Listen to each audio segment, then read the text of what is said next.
Hello বন্ধুরা, কেমন আছো সবাই? আশা করি সবাই আছো ভালো। এবং আবার একটা ফ্রেশ নিউ ব্লগে তোমাদের সবাইকে জানাই অনেক অনেক স্বাগতম।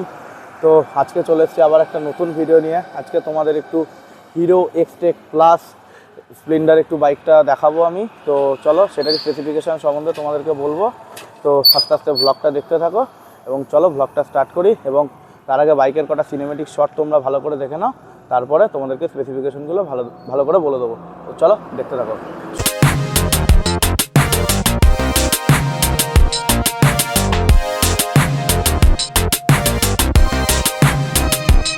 তো বন্ধুরা, এই ইঞ্জিনটা সম্পর্কে তোমাদের একটু আগে বলি।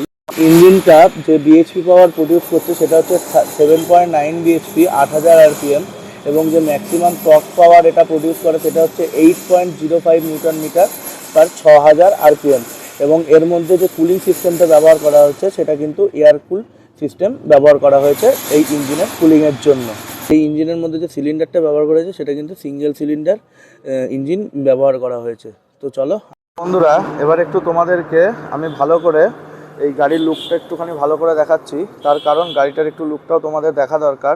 দেখতেই পাচ্ছ এর মধ্যে ব্ল্যাক এবং ব্লু কালারের যে রঙটা ইউজ করা হয়েছে। এছাড়াও এর তোমরা মোটামুটি 5-6টা কালার এখনও বাজারে এসছে, যেগুলো তোমরা দেখতে পাবে। তো একটুখানি ভালো করে চারিদিক থেকে তোমরা দেখে নাও গাড়িটা ওভারঅল লুকটা কেমন লাগছে। বেশ ভালোই লাগছে দেখতে। তো চলো এরপরে নেক্সট স্পেসিফিকেশানটা তোমাদের একটু ভালো করে বলি। তোমরা এখানে দেখতেই পাচ্ছ এর মধ্যে যে ফ্রন্ট লাইটটা ব্যবহার করা হয়েছে সেটা কিন্তু হ্যালোজেন বাল্ব ইউজ করা হয়েছে। এবং যে ইন্ডিকেটার দুটো আছে, ইন্ডিকেটারগুলো কিন্তু আগের দিনের যে নর্মাল ইন্ডিকেটার ছিল সেগুলোই কিন্তু ব্যবহার করা হয়েছে স্প্লেন্ডারের মধ্যে।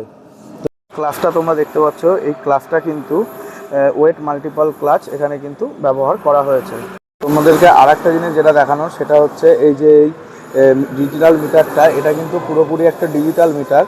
এটা কিন্তু কোনো অ্যানালগ মিটার নেই। এবং এখানে তোমরা দেখতেই পাচ্ছ এখানে কিন্তু লক, এখানে চাবি ঢোকানোর ব্যবস্থাটা এখানে করা হয়েছে। এখানে হ্যান্ডেল লকেরও ব্যবস্থা আছে এবং ইগনিশনেরও ব্যবস্থাটা কিন্তু এখানে করে রাখা হয়েছে। এবং এইখানে তোমরা যে মিটারটা দেখতে পাচ্ছ এর মধ্যে ওডোমিটার, স্পিডোমিটার এবং ট্রিপল মিটার সবই কিন্তু ডিজিটাল। এর মধ্যে তোমাদের সবথেকে বেশি যেটা দেখার সেটা হচ্ছে যে এর মধ্যে ফিউল ট্যাঙ্ক থেকে শুরু করে যে কোনো ইন্ডিকেশন কিন্তু এটার মধ্যে আছে। এবং এর মধ্যে আরও একটা এক্সট্রা এখানে জিনিস যেটা দেখতে পাচ্ছি সেটা হচ্ছে এই যে মোড সুইচটা, যেটা দ্বারা কিন্তু তোমরা গাড়িটার সব সিস্টেম কন্ট্রোল করতে পারবে। এবং বন্ধুরা, তোমাদেরকে যদি আমি একটু পেছনের সাইডটা দেখিয়ে দিই গাড়িটার ব্যাকটা, তো এখানেও তোমরা দেখতে পাবে এখানে কিন্তু যে নর্মাল হ্যালোজেন বাল্ব সেটা কিন্তু ব্যবহার করা হয়েছে। এবং ইন্ডিকেটারগুলো কিন্তু নর্মাল হ্যালোজেন ইন্ডিকেটার এখানে কিন্তু ব্যবহার করা হয়েছে। তো বন্ধুরা, এবার যদি তোমাদেরকে একটু হুইলগুলো সম্বন্ধে বলি। উপরে একটু আওয়াজ হচ্ছে, তোমরা কিছু মনে করো না তার জন্য। এই যে হুইলগুলো দেখছো এগুলো কিন্তু 18 ইঞ্চির হুইল ব্যবহার করা হয়েছে। এবং যে টায়ারগুলো ব্যবহার করা হয়েছে সেগুলো কিন্তু 100/80/18 টায়ার কিন্তু ব্যবহার এর মধ্যে করা হয়েছে। এই গাড়ির সবথেকে একটা বড় বিশেষত্ব এটাই যে এই গাড়ির মধ্যে কিন্তু যে অ্যালয় হুইলটা দেখছো তার মধ্যে কিন্তু ডিস্ক ব্রেক ইউজ করা হয়েছে, যেটা কিন্তু আগের স্প্লেন্ডারে ছিল না, কিন্তু এই স্প্লেন্ডারে এটা নতুন করে কিন্তু অ্যাড করা হয়েছে। এখন যদি সাসপেনশনটা তোমাদের একটু ভালো করে দেখায়, সাসপেনশনটা দেখো এখানে কিন্তু টেলিস্কোপিক হাইড্রোলিক সাসপেনশন এর মধ্যে কিন্তু ব্যবহার করা হয়েছে, যেটা আগেও একই ছিল এখনও কিন্তু একই আছে। তোমাদের যদি একটুখানি ভালো করে রেয়ার সাসপেনশনটা দেখায়, রেয়ার সাসপেনশনটা দেখতেই পাচ্ছ 5 স্টেপ অ্যাডজাস্টেবল শক অ্যাসকরবার হাইড্রোলিক কিন্তু এর মধ্যে ব্যবহার করা হয়েছে। এই গাড়িটার যে পেছনের ডিস্ক ব্রেক, পেছনে যে ব্রেকটা দেখতে পাচ্ছ এটা কিন্তু আইবিএস ড্রাম ব্রেক, যেটা কিন্তু সামনের সঙ্গে পেছনেও কিন্তু কানেক্টেড। এটা দুটো ব্রেক কিন্তু দুটো ব্রেক কিন্তু একসঙ্গে মারলে দুটো ব্রেকই কিন্তু এই গাড়িতে একসঙ্গে ধরে। গাইজ, তোমাদের একটুখানি এই ফিউল ট্যাঙ্ক সম্বন্ধে বলি। ফিউল ট্যাঙ্কটা কিন্তু 9.8 লিটারের ট্যাঙ্কি এর মধ্যে কিন্তু ইউজ করা হয়েছে। তো দেখতেই পাচ্ছ তোমরা, বেশ ট্যাঙ্কিটার কালারটাও বেশ সুন্দর লাগছে। এর মধ্যে ফিউল ক্যাপাসিটি 9.8 লিটার। তো এটা তো পেট্রোলেরই গাড়ি, সবাই জানো সেটা। একটু ইয়ার্কি করলাম, কিছু মনে করো না।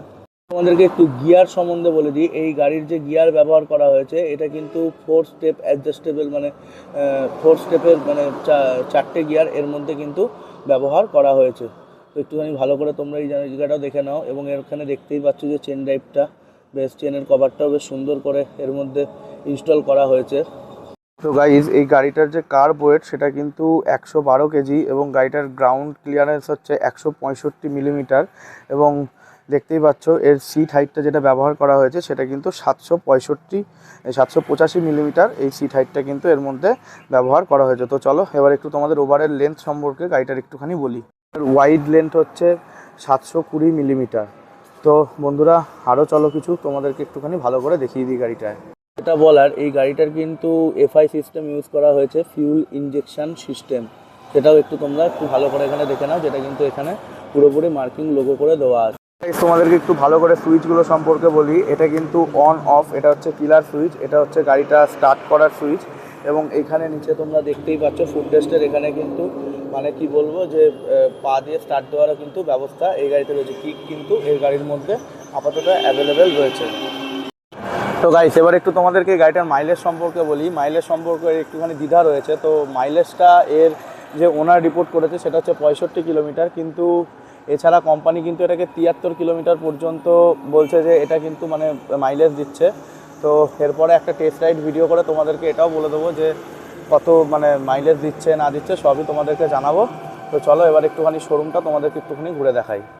তো গাইস এতক্ষণ তো তোমাদেরকে গাড়ির স্পেসিফিকেশানটা সম্বন্ধে বললাম। তো তোমরা সবটা দেখে বিচার করো যে গাড়িটা কেনা উচিত হবে কি হবে না। তবে আমার এক্সপিরিয়েন্স থেকে যদি বলি 88,000 থেকে 1 লাখের মধ্যে যদি এই গাড়িটা ধরা হয় তার price rate on road price, যেটা তোমরা অনলাইনেও দেখতে পাবে, আমি মনে করি এই গাড়ির জন্য একদমই বেস্ট।